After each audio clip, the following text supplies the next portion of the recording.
बर' investor चेनेलाव बयखौबो welcome खालामो। आच्चा दिनैनि दासान्दि मिउचुवेल फान्डनि जितु प्रफिट लस बेथ' लसावनो थांबाय थादों। मैया एसे प्रफिट जादोंमोन, दाख्लै एसे बिदिनो प्रफिट देखायदोंमोन। नाथाय दासान्दि मार्केटनि कन्डिसना मोजां नङा। माने निफ्टि 50 इण्डियान मार्केटखौ नायोब्ला दासान्दि मार्केटआ डाउन फारसे दंथ'यो। माने बेबायदि अबस्थायाव दं मार्केटआ। मार्केटनि मुभमेन्टआ जेथिया गोजौ फारसे दावखोलांगोन अब्लासो मिउचुवेल फान्डनि जितु प्रफिट लस बेबो प्रफिट फारसे थांबाय थागोन। बेबायदि कन्डिसनाव जेन'बा मार्केटआ मुभमेन्ट जाफिनोब्लासो अब्लासो जोंनि मिउचुवेल फान्डआव प्रफिटखौ नुनो मोनबाय थानाय जागोन। दासान्दि इण्डियान मार्केटआ जोबोद गाज्रि हालोदाव दङ। माने सानफ्रोमबो लस देखायबाय थादों। दा बे जाबाय इण्डियाननि टप निफ्टि 50नि 50टा कम्पानिया बेबायदि डाउन मुभमेन्ट माने गाहाय फारसे दावख्लायबाय थादों। बेखायनो मिउचुवेल फान्डआवबो गासिबो स्टक्सआ निफ्टि 50निबो थायो आरो गोबां कम्पानि थायो। बे कम्पानिफ्रा डाउन फारसे थारमाने दावख्लायबोबाय थादों। बेफोर जाबाय माखासे इभेन्ट बायदिसिना गाज्रि निउस, थारमाने गाज्रि निउस जेथिया गाज्रि निउसनि प्रभाब गोलैबाय थायो मार्केटआव, अब्लानो थारमाने गासिबो कम्पानिफ्राव लस जानो गोनां जायो। दा ग्लबेल मार्केटखौ नायोब्ला ग्लबेल मार्केटआबो एसेबां मोजां नङा। दा इण्डियान इन्डास्ट्रिसावनो बांसिन लस देखायनो हमदों। गासिबो इण्डियान इन्डास्ट्रिसा लस देखायनो हमदों। बेखायनो मिउचुवेल फान्डनि जितु प्रफिट बे प्रफिटआबो खमायलांनो हमबाय थादों। दा लस कन्डिसनाव दङब्लाबो मिउचुवेल फान्डआव जोङो लं टार्मनिसो जोंना प्लेनिं नालाय, बेखायनो मिउचुवेल फान्डआव जेसेबांखि लस देखाया मानो जोङो मिउचुवेल फान्डआवथ' जोङो मान्थलि SIP खालामलांबाय थागोन। बे हिसाबै जों एसेबां डाउन साइड थांगोन एसेबांनो जोंनि SIPआ इनभेस्ट जाबाय थागोन, मान्थलि इनभेस्ट जाबाय थागोन। बे मान्थलि इनभेस्टखौ जोङो रेगुलार खालामलांबाय थागोन। दा दिनैनि जितु मार्केटनि डेसेन्स, मार्केटनि जितु लस, बे लसआ गासिबो लसखौनो देखायजोबदों। लसआ मोनफ्रोमावबो लस देखायदों। नाय SBI कन्ट्रायावथ' 338 लस देखायबाय। SBI मेगना मिड केप फान्डआवथ' 251 देखायबाय। कानारा रब'को स्मल केप फान्डआव 124 लस देखायबाय। निप्पन इण्डिया स्मल केप फान्डआव 105 देखायबाय। निप्पन इण्डिया लार्ज केप फान्डआव 95 लस देखायबाय। टाटा स्मल केप फान्डआव 58 लस देखायबाय। आरो बिदिनो गासिबो लसआनो। Bank of India small cap फान्डआवबो 33 लस देखायदों। SBI स्मल केप फान्डआवबो 5 रुपिस लस देखायदों। फारि फ्लेक्सि केपआवबो 14 लस देखायदों। क'आन स्मल केप फान्डआवबो 25 लस देखायदों। माने टटेलि लस दिनै लस देखायदों। टटेलि गासै प्लास जानानै लसआ जाहैबाय 1053.92 रुपिस 0.90 माने %, 0.90% बेबायदि लस जानानै दङ मार्केटआ दिनै। मैया एसे प्रफिट देखायदोंमोन, 500 सामथिं बेबायदि प्रफिट देखायदोंमोन। नाथाय दिनै डाबल लस देखायबाय। दा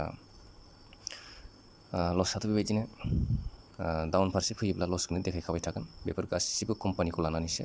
बै कम्पानिफ्रा जेथिया प्रफिटआव फैगोन, कम्पानिफ्रा गोजौ फारसे दावखोबाय थागोन, अब्लासो मिउचुवेल फान्डआवबो प्रफिटआ दावखोबाय थागोन।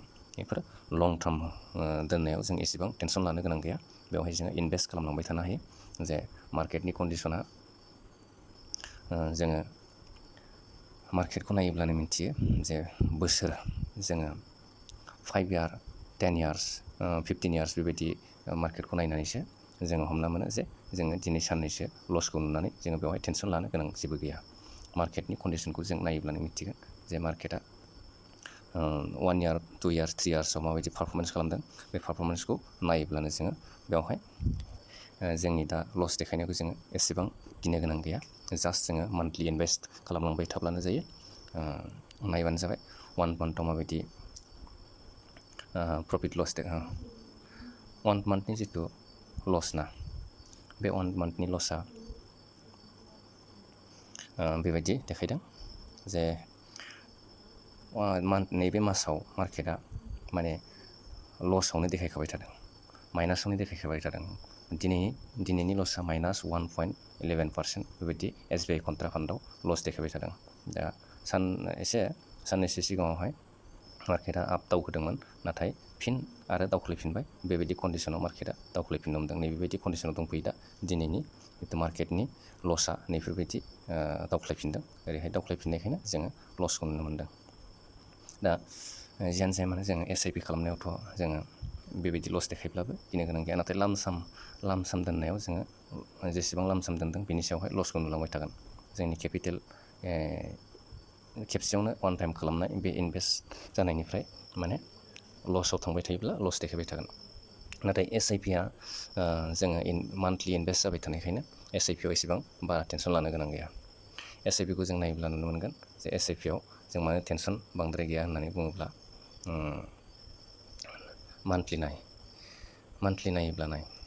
मान्थलियाव गिबियाव निप्पन इन्डिया स्मल केप फान्डआव आङो इनभेस्ट खालामजेनदोंमोन। बेवहाय इनभेस्ट खालामनायावहाय मान्थलि जोंनिया मोनफ्रोमबो मासावहाय इनभेस्ट जाखाबाय थायो। जेसेबां डाउनाव फैगोन एसेबां इनभेस्टआनो जाबाय थागोन। जों मान्थलि जिखिनि टाइमाव फैया मानो मार्केटआ ओरैबायदि कन्डिसनाव फैयोब्लाबो जोङो मोनफ्रोमबो मासावनो बबे टाइमाव इनभेस्ट जाया मानो जोङो डेट सेलेक्ट खालामनाय हिसाबै इनभेस्ट जायो। बेबायदि बेखायनो मोनफ्रोमबो इनभेस्टआ माने जमा जायै जेथिया बे मुभमेन्टआ गोजौ फारसे दावखोगोन अब्लानो जोंनि प्रफिटआ माने बारा गोबाव नाङा, एसे दावखोनायावनो जोंनि प्रफिटखौ देखायफिनजोबगोन। बेखायनो मान्थलि SIPआ मोजांसिन। मान्थलि SIPआ मोनफ्रोमबो मासावनो इनभेस्ट जानायखायनो जोङो बेवहाय लस जानायनि चान्स थाया। जोङो इनभेस्ट खालामनो हायो SIP हिसाबै।